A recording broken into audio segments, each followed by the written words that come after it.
എല്ലാവർക്കും നമസ്കാരം. Welcome back to Niyans. നല്ല അടിപൊളി ടേസ്റ്റിൽ കുറഞ്ഞ ഇൻഗ്രീഡിയൻസ് കൊണ്ട് വളരെ പെട്ടെന്ന് തയ്യാറാക്കാൻ പറ്റുന്ന ഒരു റൈസിൻ്റെ റെസിപ്പിയാണ് ഇന്നത്തെ വീഡിയോയിലുള്ളത്.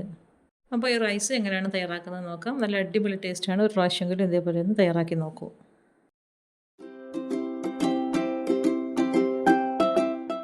ഈ റൈസ് തയ്യാറാക്കുന്നതിന് വേണ്ടി അരക്കപ്പ് ബസ്മതി റൈസാണ് എടുത്തിട്ടുള്ളത്.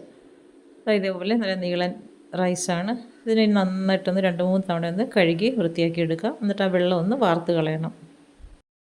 ഇനി ഈ ചോറ് തയ്യാറാക്കിയെടുക്കാനുള്ള പാത്രം അടുപ്പിലേക്ക് വെച്ച് കൊടുത്തിട്ടുണ്ട്. അതിലേക്ക് ഒരു 2 ടേബിൾ സ്പൂൺ വെളിച്ചെണ്ണ ഒഴിച്ചു കൊടുക്കാം. വെളിച്ചെണ്ണ നന്നായിട്ട് ചൂടായിരുമ്പോൾ അതിലേക്ക് ഒരു 1/4 ടീസ്പൂൺ ഉലുവ ചേർത്ത് കൊടുക്കണം. ഉലുവ ഇനി നന്നായിട്ടൊന്ന് പൊട്ടിച്ചെടുക്കണം. കടുക് ചേർക്കരുത്, ഉലുവയാണ് ഇതിന് വേണ്ടി ചേർത്ത് കൊടുക്കേണ്ടത്. അപ്പോൾ ഉലുവ ഒന്ന് മൂത്ത് വരുന്ന സമയത്ത് അതിലേക്ക് ഒരു 10 ചെറിയ ഉള്ളി ചെറുതായിട്ട് അരിഞ്ഞത് ഇട്ട് കൊടുക്കാം. ഇനി ചെറിയ ഉള്ളി എണ്ണയിൽ കിടന്ന് നന്നായിട്ടൊന്ന് മൂത്ത് വരണം. അപ്പം ചെറിയ ഉള്ളി ചേർക്കുമ്പോൾ കുറച്ചധികം ചേർത്ത് കൊടുത്തോളൂ. ചോറിന് നല്ല ടേസ്റ്റ് കിട്ടാൻ വേണ്ടിയാണ്. അപ്പോൾ ചെറിയ ഉള്ളി നന്നായിട്ടൊന്ന് ഇനി മൂപ്പിച്ചെടുക്കാം. ഉള്ളി ഒന്ന് മൂത്ത് വരുന്ന സമയത്ത് അതിലേക്ക് 2-3 വറ്റൽമുളക് മുറിച്ചതും കൂടി ചേർത്ത് കൊടുക്കാം. ഇനി ആ മുളകും ഒന്ന് എണ്ണയിലിട്ടൊന്ന് മൂപ്പിച്ചെടുക്കണം. അപ്പോൾ ഇതെല്ലാം വളരെ പെട്ടെന്ന് തന്നെ ചെയ്തെടുക്കാനുള്ള കാര്യങ്ങളാണ്. ഉള്ളിയൊക്കെ എണ്ണയിൽ കിടന്ന് മൂത്ത് വരുമ്പോൾ നല്ലൊരു മണമാണ് ചോറിന്. അപ്പം ചെറിയ ഉള്ളി തന്നെ ചേർത്ത് കൊടുക്കണം. സവാള ഇതിലേക്ക് ചേർത്ത് കൊടുക്കരുത്. ചെറിയ ഉള്ളി ചേർത്ത് കൊടുക്കുന്നതാണ് ഇതിൻ്റെ ടേസ്റ്റ്. ചെറിയ ഉള്ളി മുളകൊക്കെ ഒന്ന് മൂത്ത് വരുന്ന സമയത്ത് അതിലേക്ക് കുറച്ച് കറിവേപ്പിലയും കൂടെ ചേർത്ത് കൊടുക്കുക. കറിവേപ്പില ഇട്ട് കൊടുത്ത് വീണ്ടും നന്നായിട്ടൊന്ന് മൂപ്പിച്ചെടുക്കാം. ഈ ബസ്മതി റൈസിന് പകരം നമുക്ക് സാധാരണ ചോറ് വയ്ക്കുന്ന ചുവന്ന അരിയിലും ഈ റൈസ് തയ്യാറാക്കി എടുക്കാം. അത് നമ്മൾ ചെയ്യുന്ന പ്രോസസ്സെല്ലാം കുക്കറിലേക്ക് ആക്കി കൊടുക്കണം. അരിക്ക് നന്നായിട്ട് വേവുള്ളത് കൊണ്ട് തന്നെ പാനിലിട്ട് വേവിച്ചെടുക്കാൻ പറ്റില്ല. അപ്പോൾ അതിനനുസരിച്ച് കുക്കറിലേക്ക് ഇട്ട് കൊടുത്ത് വേവിച്ചെടുക്കാം. അപ്പോൾ അത് ഉള്ളിയൊക്കെ നന്നായിട്ട് മൂത്ത് വന്നിട്ടുണ്ട്. ഈ സമയത്ത് ഒരു 1/4 ടീസ്പൂൺ മഞ്ഞൾപ്പൊടി ഇട്ട് കൊടുക്കാം. അതേപോലെ തന്നെ ഒരു 1/2 ടീസ്പൂൺ മല്ലിപ്പൊടിയും ഒരു 1/4 മുതൽ 1/2 ടീസ്പൂൺ വരെ ഗരം മസാലയും കൂടെ ചേർത്ത് കൊടുക്കാം. ഇനി ചേർത്ത് കൊടുത്ത മസാലയുടെയൊക്കെ പച്ചമണം മാറുന്നത് വരെ ഫ്ലെയിം നന്നായിട്ട് സിമ്മിലാക്കിയതിന് ശേഷം ഒന്ന് മൂപ്പിച്ചെടുക്കാം. കുക്കറിലേക്ക് ഇട്ട് കൊടുത്ത് സാധാ റൈസിൽ വയ്ക്കുകയാണെന്നുണ്ടെങ്കിൽ ഈ അരിയും തേങ്ങാപ്പാലും എല്ലാം കൂടെ ചേർത്തതിന് ശേഷം ഈ മസാലകളൊക്കെ അതിലേക്ക് അങ്ങ് ഇട്ട് കൊടുത്താൽ മതി. പിന്നെ താളിച്ച് ഇതിലേക്ക് ഒഴിച്ച് കൊടുത്തിട്ട് കുക്കർ അടച്ച് വെച്ച് വേവിച്ച് കൊടുത്താൽ മതിയാകും. ഞാൻ അരക്കപ്പ് ബസ്മതി റൈസാണ് എടുത്തിരിക്കുന്നത്. അപ്പോൾ 1/4 കപ്പ് തേങ്ങാപ്പാൽ വേണം ഇതിലേക്ക് ചേർത്ത് കൊടുത്ത് അരി ഒന്ന് വേവിച്ചെടുക്കാൻ. ഇത് ഒരു മുറി തേങ്ങയുടെ പാലാണ് എടുത്തിരിക്കുന്നത്. അതായത് പകുതി തേങ്ങയുടെ പാൽ. അപ്പോൾ ആ പാൽ ഇതിലേക്ക് ഒഴിച്ച് കൊടുക്കാം.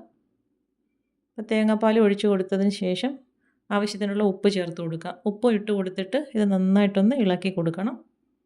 നന്നായിട്ട് ഇതേപോലെ ഒന്ന് ഇളക്കി കൊടുത്തതിന് ശേഷം ഇതൊന്ന് തിളച്ച് കിട്ടണം. അതുവരെ പാത്രം മൂടി വെച്ചിട്ട് ഒന്ന് വെയിറ്റ് ചെയ്യണം. അപ്പോൾ തേങ്ങാപ്പാൽ നന്നായിട്ട് തിളച്ചതിന് ശേഷമാണ് അരി ചേർത്ത് കൊടുക്കേണ്ടത്. അപ്പോൾ ഇതേപോലെ ഒന്ന് മൂടി വെച്ച് കൊടുക്കാം. ഇനി നന്നായിട്ട് തിളച്ച് വരുന്ന സമയത്ത് മൂടി തുറന്നതിന് ശേഷം നമ്മൾ കഴുകി വൃത്തിയാക്കി വെച്ചിരിക്കുന്ന റൈസ് ഇതിലേക്ക് ഇട്ട് കൊടുക്കണം. അപ്പോൾ നന്നായിട്ടൊന്ന് ഇളക്കി കൊടുത്തതിന് ശേഷം റൈസ് ഇതിലേക്ക് ചേർത്ത് കൊടുക്കാം. സാധാരണ റൈസ് ചേർത്താണ് വേവിച്ചെടുക്കുന്നതെങ്കിൽ തേങ്ങാപ്പാലിൻ്റെ അളവ് കൂട്ടി കൊടുക്കണം. നമ്മൾ ഏത് അരിയാണോ ചേർത്ത് കൊടുക്കുന്നത് അതിൻ്റെ വേവിനനുസരിച്ചുള്ള തേങ്ങാപ്പാലാണ് ഇതിലേക്ക് ചേർത്ത് കൊടുക്കേണ്ടത്. ഇപ്പം ബസ്മതി റൈസ് ആയതുകൊണ്ട് പെട്ടെന്ന് വെന്ത് കിട്ടുന്നതാണ്. അതുകൊണ്ട് നമുക്ക് തേങ്ങാപ്പാൽ കുറച്ച് ചേർത്ത് കൊടുത്താൽ മതിയാകും. അപ്പോൾ റൈസും ചേർത്ത് കൊടുത്തതിന് ശേഷം ഇതേപോലെ നന്നായിട്ടൊന്ന് ഇളക്കി കൊടുക്കാം. ഇളക്കി കൊടുത്തിട്ട് വീണ്ടും പാത്രം മൂടി വയ്ക്കണം. ഇനി മീഡിയം ഫ്ലെയിമിലിട്ട് വേണം അരി ഒന്ന് വേവിച്ചെടുക്കാൻ. ഹൈ ഫ്ലെയിമിലാണെങ്കിൽ തേങ്ങാപ്പാൽ പെട്ടെന്ന് വറ്റിപ്പോകും, റൈസ് വെന്ത് കിട്ടുകയില്ല. അപ്പം മീഡിയം ഫ്ലെയിമിൽ വെച്ച് കൊടുത്തതിന് ശേഷം ഇതേപോലെ ഇടയ്ക്കിടയ്ക്ക് 2-3 തവണ ഒന്ന് തുറന്ന് ഇളക്കി കൊടുക്കണം. ഇളക്കി കൊടുത്തിട്ട് തേങ്ങാപ്പാൽ നന്നായിട്ട് വറ്റി റൈസ് വേകുന്ന സമയത്ത് ഫ്ലെയിം ഓഫ് ചെയ്ത് കൊടുക്കാം. ഇതേപോലെ ഇടയ്ക്കിടയ്ക്കൊന്ന് തുറന്നിട്ട് ഇളക്കി കൊടുക്കണം. വീണ്ടും മൂടി വെച്ച് വേവിച്ചെടുക്കണം. അപ്പോൾ ഈ ഒരു രീതിയിൽ മീഡിയം ഫ്ലെയിമിലിട്ട് വേണം അരി വേവിച്ചെടുക്കാൻ. ഇത് കണ്ടില്ലേ, രണ്ടാമത്തെ തവണ ഞാൻ തുറന്ന് ഇളക്കി കൊടുക്കുകയാണ്. അപ്പോൾ ഈ ഒരു രീതിയിൽ 3-4 തവണ ഇളക്കി കൊടുക്കണം. ഇതിപ്പോൾ എല്ലാം കൂടി വീഡിയോയിൽ കാണിക്കുന്നില്ല. ഈ ഒരു രീതിയിൽ 3-4 തവണ തുറന്ന് ഇളക്കി കൊടുത്തതിന് ശേഷം വീണ്ടും മൂടി വയ്ക്കണം. അപ്പോൾ അത് വീണ്ടും മൂടി വെച്ച് കൊടുക്കുന്നുണ്ട്. ഇതിപ്പോൾ റൈസ് നന്നായിട്ട് വെന്ത് തേങ്ങാപ്പാലൊക്കെ നന്നായിട്ട് വറ്റി വന്നിട്ടുണ്ട്. ഈ ഒരു സമയമാകുമ്പോഴേക്കും ഫ്ലെയിം ഓഫ് ചെയ്ത് അടുപ്പിൽ നിന്ന് മാറ്റി കൊടുക്കാം. ഇപ്പോൾ നമ്മൾ ഫ്ലെയിം ഓഫ് ചെയ്ത് കൊടുക്കുന്ന സമയത്ത് കുറച്ചൊന്ന് ലൂസായിട്ടായിരിക്കും ഇതിരിക്കുന്നത്. കുറച്ച് സമയം കഴിയുമ്പോഴേക്കും അത് കറക്റ്റായിട്ട് പരുവായി കിട്ടിക്കോളും. അപ്പം അതിൻ്റെ ആ നനവൊക്കെ ഒന്ന് മാറി വരും. അപ്പോൾ ഈ ഒരു രീതിയിൽ ഈ സമയമാകുമ്പോഴേക്കും ഫ്ലെയിം ഓഫ് ചെയ്ത് അടുപ്പിൽ നിന്ന് മാറ്റി കൊടുക്കാം.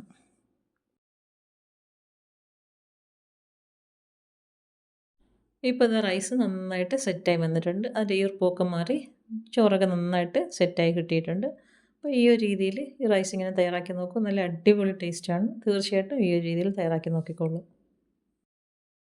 തേങ്ങാപ്പാലൊക്കെ ചേർത്ത് തയ്യാറാക്കുന്നത് കൊണ്ട് തന്നെ ഇത് കഴിക്കാൻ വേറെ കറികളുടെ ഒന്നും ആവശ്യമൊന്നുമില്ല. ഒരു അച്ചാർ മാത്രം മതിയാകും. അതിന് നമുക്കിതൊന്ന് വിളമ്പി വേറൊരു പാത്രത്തിലേക്ക് ആക്കി കൊടുക്കാം. ഇത് കണ്ടില്ലേ, ചോറ് നന്നായിട്ട് ഈർപ്പമൊക്കെ മാറി നല്ല സെറ്റായി കിട്ടിയിട്ടുണ്ട്. അപ്പോൾ ഇനി നമുക്ക് വിളമ്പിയിട്ട് ഒരു പ്ലേറ്റിലേക്ക് മാറ്റി കൊടുക്കാം.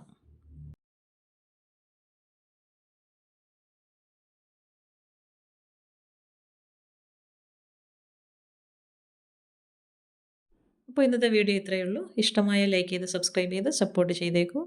എന്തെങ്കിലുമൊക്കെ അഭിപ്രായങ്ങളുണ്ടെങ്കിൽ കമൻറ്റ് ചെയ്യൂ. വീണ്ടും അടുത്ത വീഡിയോയിൽ കാണുന്നത് വരെ bye from Niyans. Thanks for watching.